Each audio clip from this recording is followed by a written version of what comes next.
Crisp, clean, and Turkish. Okay, cool. Okay, cool.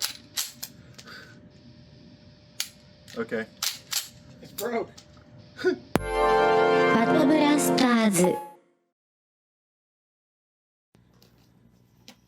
You know, son, I still love you. You've been hanging out with the wrong crew.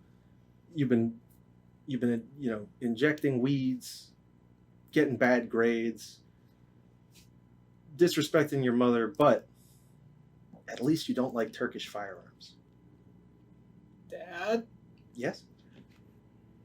I like Turkish firearms. Is 123rd trimester too late for an abortion? Yeah, so, Yeah, we're doing it. We're doing it. So we're doing this one out of a torture of Matt here, because he's a Walther simp, as you know. He's converted me to the Church of Walther. Like I put together a P99 just the way I wanted. I like it a lot. And so the elephant in the room becomes, what about everybody's favorite Turk shit knockoff, illegally made copy of the P99? Yeah, and people were commenting on my PDPF video, you should try the Canik. Yeah, you should try the Caniks. They're really good. They have a good trigger. Like, oh, you think the Walther has a good trigger? Well, I know another handgun with a good trigger. No, and a lot of people, they don't, like, I'd say most people who own Caniks don't know. They have no idea. That it's a clone. And it's funny, at one SHOT Show, one of the people I know at Walther came up to me and said, is there anything we can, like, do about this? I was like, no, actually. Yeah, go sue them in Turkish court. But, like, I remember when these came out, and they, to their credit, they did a phenomenal marketing. Yep. You could not go anywhere without seeing these, and they were on, $3.99 with a holster. And I mean, it helps, right? Because Sentry's the one distributing them. Yeah. Sentry's been around for a long time. They've distributed all of the sort of import shit that they've always distributed. And I mean, them especially having the Wazzer brand really helps them, because they're in every gun shop at an affordable level. Right. And so it's very easy for them to distributor network from there for the Caniks. Well, and the first Canik that actually had the double single, like it was just a straight, it even had a decocker, right? Yep. Those came at a time where there was it was in the post-Heller period, where there was a renewed huge interest in affordable handguns, like, and you couldn't get them. So people were paying, like, this is during the period of time where people were paying like $300 for like an LCP1. Right. There's like 1911s are like $800. Right. And so these came out, and at the gun shop you'd see it with a little hand-drawn sign, $3.99, 3 mags, and the holster. Yeah, and it came with everything in one box. In one box. And so they went nuts. And I actually remember my best friend was like, hey, I put a lot of rounds through this and whatever. And I looked at it and I go, and that was the first time I held it in my hand. He's like, you should try it. And I'm like, what the fuck? And literally, I pressed the decocker. I'm like, what the? And I was like, that's a P99. It's just made of dog shit. Yep. It's literally a P99 with just all of the, because Walther's a private company, and they get like obsessive and autistic about triggers and like the metal choices and everything. It's that without the autism, right? And so we decided we've got to do it. I borrowed this. Sorry for that. Not mine. And I said, because I have and I'll admit it, like, I told you guys I'd admit it when I'm biased. I own like 8 P99s. And so I was like, we're going to put this against a P99, but we're going to try to make it as fair as possible. I have the most clapped out P99 I've ever seen. It's even got the signature P99, the grips, the rear grip thing that was made of rubber. And best we can tell, it's like body sweat that made them dissolve, because like it wasn't age and it wasn't UV exposure. I think it was body sweat. Yeah. So this is and the interesting thing about this gun, this was a law enforcement trade-in that then became an evidence locker gun. Yep. So this gun has seen it.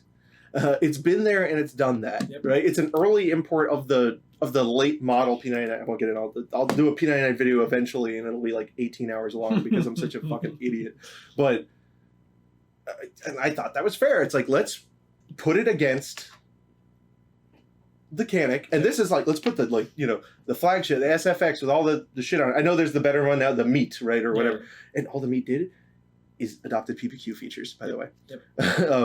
And I guess also we should mention, I use Canik and Canik and Canik interchangeably, and it's usually on a basis of who's telling me the right way to say it, and I'll say it the other ways. Yeah. Because, like, apparently the company, like, I've heard a company representative say it's Canik. Yeah, no, one said it to my face. It's the correct Turkish pronunciation. And I'm like, wow, great, I love my Canik. Or Canik. Right. Or Canik. Whatever is going to offend the person who's telling you it's a good gun the most. Right. And so just in case some of you aren't aware, let's just take these apart.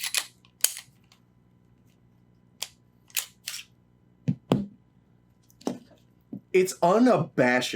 Yeah, it's not even trying to hide it. Yeah, it's preposterous. And, you know, oh, the spring looks different. That's because it went to the PPQ full cockpit. It doesn't have the, like, now tell me that they're not identical.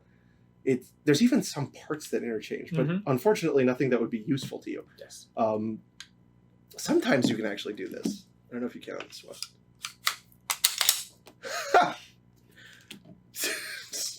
Does it trigger? Like, oh yeah, wow, those so two totally different guns. What have I done?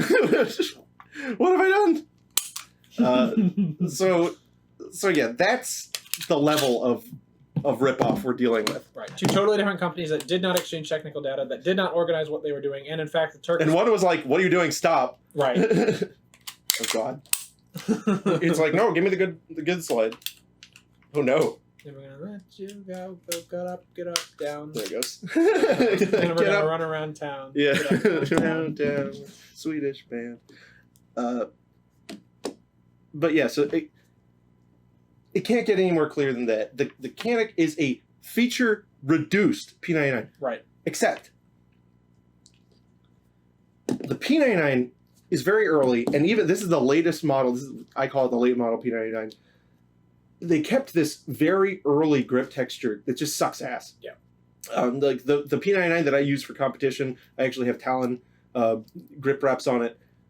It makes an unbelievable difference. The PPQ grip texture is way better, and like the Apex Walther is you take a P99 lockwork and slide and install it on a PPQ frame, a PPQ M1 frame with the proper mag release. Yeah, and that's the Apex pistol. Like you can't beat that shit. I did that and I only paid $400 to put it together, and I'm still happy about it. Yeah, no, I was happy about that too, and I had the opportunity to, and I didn't because I'm stupid.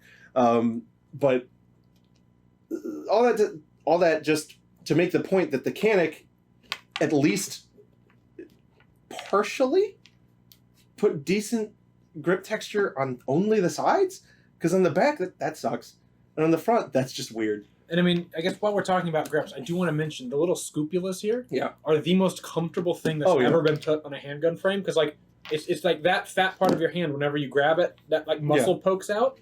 It's so comfortable. It scoops right in there, and it's so well thought out. It's just it's excellent. The one thing that they should have done with I feel like when they did this update, the last update, they should have just put a proper grip texture on it. But I think what happens then is you lose the immediate recognizability of the 007 factor.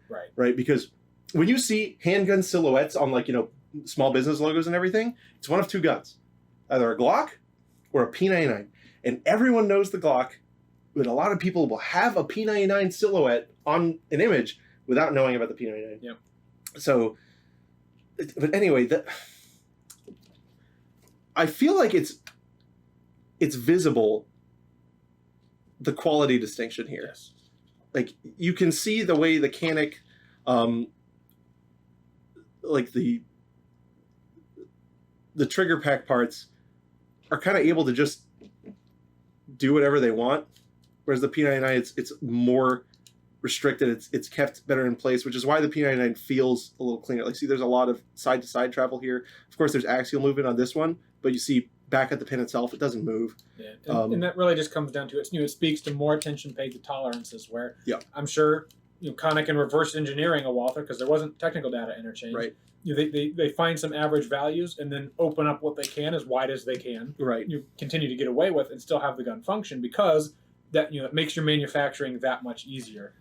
even look at the frame markings. Read safety manual. Morning, read safety manual. Made in Germany. Made in Turkey. Like, that's kind of like shitty. Right? That's like, that's rude. It's actually like not cool. Other things, it moved over to a, you know, American accepted Glock style mag release. Yep. I hate it. I like the paddles. The paddles take getting used to. Once you got used to them, it's pretty darn slick. And then probably the nicest thing about it is accidentally doing the paddle is way harder than accidentally doing the button, especially if it's a protruding button. It's hard. Yeah, yeah. So it's easy to accidentally. It's easy to accidentally hit the button. Especially look at this thing. You hold this thing left-handed, and that mag's coming out probably every. Well, it fits kind of okay, I'll admit, but it's more possible. It's more possible. They switched the takedown, and I'll be real. On the P99, it's smoother and it doesn't protrude at all. It's annoying. It's harder to actuate. This might be a product improvement. If you had hand grip strength detriment disease, that's what it's called. Yeah, I looked it up. If you have Reddit hands, that doing this is like a sort of three-hand job where it's like you'd like to be able to do it like a Glock where it's easy. And then I guess it's just forward enough you can't do it like this like a Glock. Even with my big grabblers, I can't quite get it. Yeah. But, so that's the thing. They also fattened up the slide release, which on the Walther, it was never really meant to be a release. It was just a catch. Right. Because the most reliable thing you can do is slingshot it. And so, one way or the other, I never slap at that. I always go for the slingshot. How do you feel about that? On some guns, it is sort of convenient. It looks cooler whenever you do that. Because I guess it's something I've talked about, like debated with people, like what they think is cooler. Is that I think hitting the release is really cool and more John Wick, but then some people are like, like it's classic. Inertia racking. What I do is I punch my hand until it breaks. My hand breaks. My hand or the gun, one or the other. One softer and more full of blood, but. On guns with outsized slide releases, I wind up using them because it's perceptibly there. Yeah. So I won't call that an upgrade or a downgrade or whatever. I'll just call it Turkish. That's user preference, and I'm sure if you really cared about it this much, you could just bend this shit out. Like those Chinese Glock ones. Yeah. But it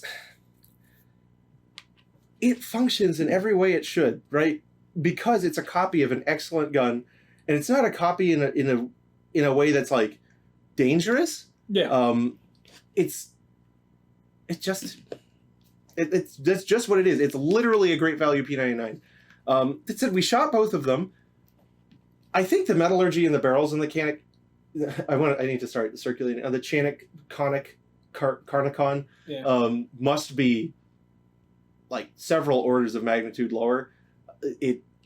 I've noticed that as these wear out, the group's like open, and I have never seen P99 as clapped out as this one, and it still, polices tin cans at 25 yards. Like I said, when we went out, and did our big pistol shoot, there's only two guns that we were consistently shooting a can up into the air and then continuing to shoot it as it rolled down a hill, and it was the P99 and the All-American 2000. You did it once with the Canik. Yeah. But there's nothing like, and this is what pains me, there's nothing wrong with the Canik. Except for the fact that it's the worst version of something it knocked off. Right. And so that's the thing. And I guess then the frustrating thing is so few people know about the fact that the knockoff happened. And sometimes you can get Conics at like screaming deals, like whenever Century does a rebate, they'll sell them for very little money. Right. Like sometimes I've seen new ones like 350, 400 range, and at that point I don't think you can go too wrong. No. Unless you have the ability to get a P99 police trade in, and then just replace a little rubber Douglas on the back, and that's good. But the Walthers when they retailed new were like $800 or $899. Yeah. But by the time when the Canik first really hit, the P99 was only $499. Yeah, like $500. Yeah, it was $500. So like whenever the P99 was on its way out before they brought it back again, it was like $450, $500 you could find them. And you could find the trade-ins for $400. Yeah. And so at that same time, this was only counting and what do you value those accessories at? I value them at nothing, right? The holster was dog shit. Yeah, so it's like the 2 mags. Walther P99 mags are infuriatingly expensive. Yeah. So that's a thing. Count that as $80. You're not saving that much. Maybe $100 or $200. And if you look at it as in like that's 70% more. Sure, it's 70% more. If you look at it as the $200 that you're spending are going to get you a company that I haven't had a perfect experience with Walther's customer care, but from everything I understand, as long as you're okay sending them your gun and your gun being gone for a little bit, they'll fix they'll clean the gun for you. They'll fix any issues, including the stuff beyond the ambit of what's wrong with it. They'll take very good care of you. They're very interested in that. I had a part break and I just wanted a new part. And they're not going to do that. They're not going to do that. Send us the whole gun, and I'm like, the part's broken, and if I put it back into the gun, it's going to require breaking more stuff. And they're like, okay, so send us the gun, and I'm like, you're not hearing me. But and what's funny is I was aware this was happening, and I kept telling him, I can just reach into my P99 box. This is a box full of irreplaceable P99 parts that I have. And I was like, no, I want them to fix it. But, they eventually said that I could just send them the part. And that took like 8 emails back and forth. They eventually said I could send them the part and they'd send it back. But if I broke anything when I put the part in, it voids the warranty on the whole gun. And I'm like, shut up. It's like, whatever, dude. And here's the thing is that Walthers don't have much of a warranty. They just stand by their product. Right. It's a similar thing to like what Ruger or Colt does. Where it's like, we're not expressing any warranty. We'll fix your shit if it breaks. Yeah. And the thing... So my experience with Walther, I've never sent a gun back to Walther. I also never really had any breakages. I've just never... Right. Yours broke in a funny way. My break was in the locking block, which was really strange, and it was a Gen 1 locking block, so... Yeah, it was a weird situation, but I've never had to use Walther's customer service, which is why I have such a good experience and an opinion of the guns that they make. Who they are. I'm not saying that they're a wonderful company. They keep trying to chase cop contracts instead of trying to serve the only market that would actually keep them, whatever. So I'm not simping for the company. I'm simping for the product. The main point there being, even right now, the Canics now with their like Highline ones cost the same as a better product. Right. Here's the thing. Even like, in perfect situations, you save $200, you get the Canik. You get a gun that I'm confident if you're a shooter is not going to outlast you. Yeah. With the Walther, you get a gun that I think is hard to fuck up. And Walther's certainly the type of company where if you did like put a lot of rounds through it, like, because Glock has done this there's been competition shooters that have got like 20, 30, 40,000 rounds through Glocks and they crack the slides on the Glock. And in one particular instance, the Glock said they wanted the slide back for metallurgical analysis and that they wouldn't give the slide back to him if he sent it. And so he sent it to him like as they said they'd replace it with a brand new one. So they replaced it with a brand new one and then sent him like probably $400 or $500 worth of swag, like thank you. Yeah, cool. We want to see what happens. Thanks for the R&D. Yeah. So I imagine Walther's a lot more of that sort of company than, whatever pile of parts Century has lying around for these guns. Century's not going to take the pride in manufacturing this because they're not manufacturing this; they're importing it. And I don't think the Turks give a shit if your gun works or not. They legitimately don't. They get it on the pallet and they do this. They don't care because the same company that's making this is shitting shotguns out of a hose, right to every country that will take them. Like a lot more countries than just us. The Turkish shotgun market is not only permeated the American market. But yeah, so the one thing that we both agreed on and that I was terrified because we were both able to shoot both of these well. Take note, though, that the Walther is smaller in both dimensions, right? The P99 has a Glock 19th length grip. Shorter grip, shorter slide. Shorter barrel. We shot them both well. We both agreed. This is smoother. This is smoother, which it shouldn't be. Being the lighter, shorter. Yep. And I guess we could make up guesses as far as what to attribute that to. If it's just a slightly different, and there's a slightly different shape to the heel. A slightly different shape. Maybe it's sprung a little bit better. Yeah. Maybe it just comes down to there's just a tighter fit between everything in the gun. Right. But it was verifiable. The Walther shot a little bit smoother, a little bit flatter. Yep, and faster follow-up shots and all that. So, I guess. You guys have been asking me to look at this thing yeah, here it is. I see it. Can I stop now? Yeah, I don't want it. I can't wait to give this back. I guess it's cool they exist. That it's cool Canics exist, I guess. Is it? I guess like more cheap handguns. Yeah, like, sure. Like if we're to compare this to whatever like dog shit Century's importing this week, not Century but Springfield. Yeah. Whatever dog shit, whatever Yeah. like XDs or whatever. It's the same price point. I'd much rather have this than an XD, than our Croatian mystery metal. But right. So here's how I would view it. You know, objective measure, ignoring price. This is a acceptable handgun. I'd say it's very acceptable. Yeah. Objective metrics, ignoring price, I'd say this is excellent. Yep. This might be even to good. It might even edge to good. You know, this is my bias, but I'd say acceptable to good, excellent. Then when you factor in price, I'd say there's a.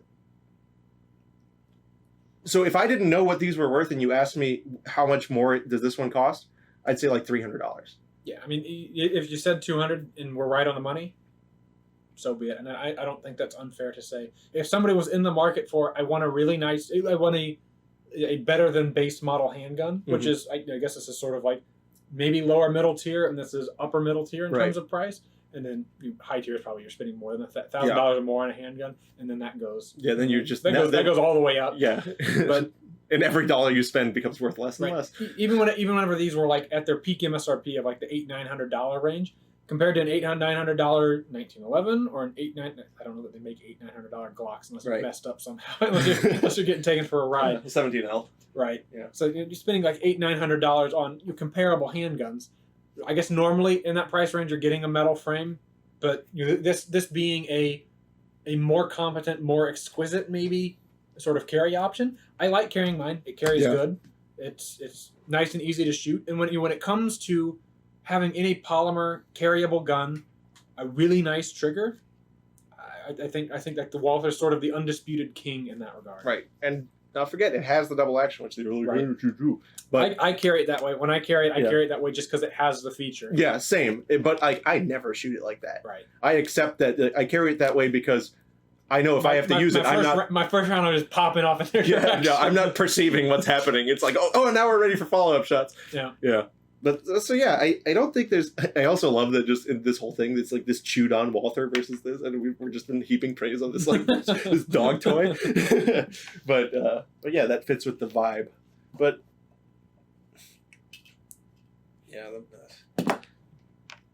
yeah, I don't have anything more to say about it.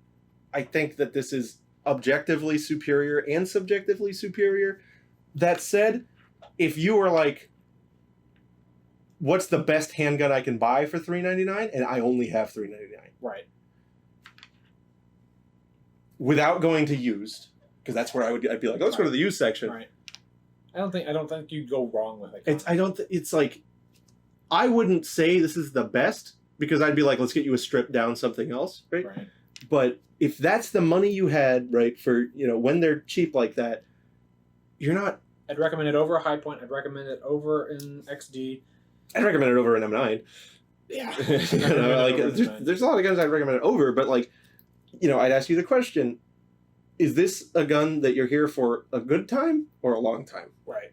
And that's what really drives the distinction, in my opinion. And I guess, and then really it comes down to, of course, you can't get M&Ps for that cheap, but they were at this time. Yeah, they were like $100 more than the Canik. Yeah. At that point, I'd say that's kind of a close race. The M&P paying $100 more. If I was helping somebody else pick a handgun, it's whichever they shoot better. If it's from me, I'm going with the Canik, I think. Because I know what I can 3D print M&Ps for. I've got a pile of them, and I built them for $100 each. Yeah. All right, guys. Hope you enjoyed. We'll see you next time. So we got our regular edition P99, so it's a sort of more compact. Well, it's also the most clapped out P99 I could find. This is like a legit law enforcement trade. The grip is falling apart in my hands. That's how authentic of a P99 it is. It's an old one.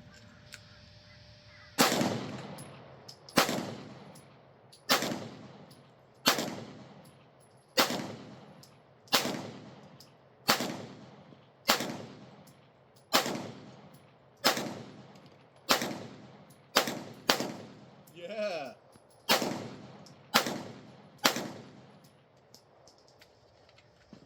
That shit shoots pretty good. So now, same frame of reference. Yep. We got the Crumb Brugler. And it's got the dot on it too. I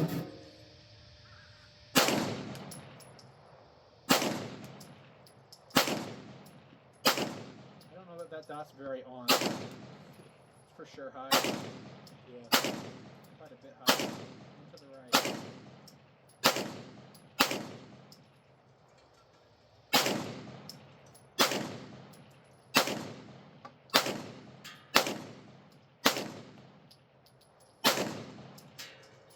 So the dot's like 2.5 feet high and maybe 1 to the right.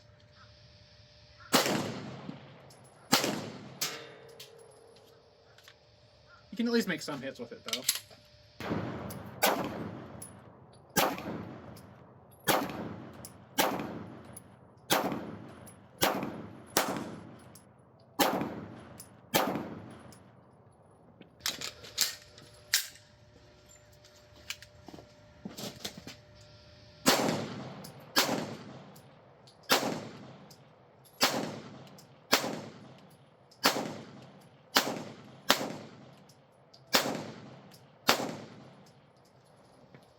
Crisp, clean, and Turkish. Okay, cool. Okay, cool. Okay. It's broke.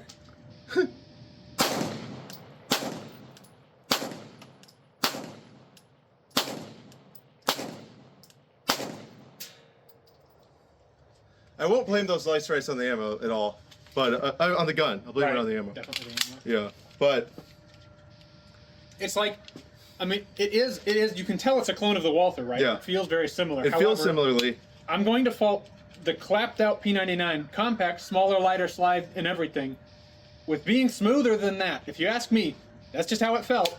And that's got and it may be a bore axis thing, maybe a grip thing, maybe the red dots changing the center of gravity, I don't know. Yeah, this was snappier. Yeah, that felt smoother. This definitely felt smoother. This gave me that little ow ow in my little bone, my little paw bone. But I think I agree completely. As somebody who's a, like, Walther simp. It's like, what if a Walther cost half as much and was made in Turkey? Except it doesn't cost half as much, but it is made in Turkey. It only costs a little less. Right. It's a bit silly if you ask me. But hey, maybe if Walther didn't spend all of its marketing money trying to, like, selling them to cops, they might be able to, you know, who knows.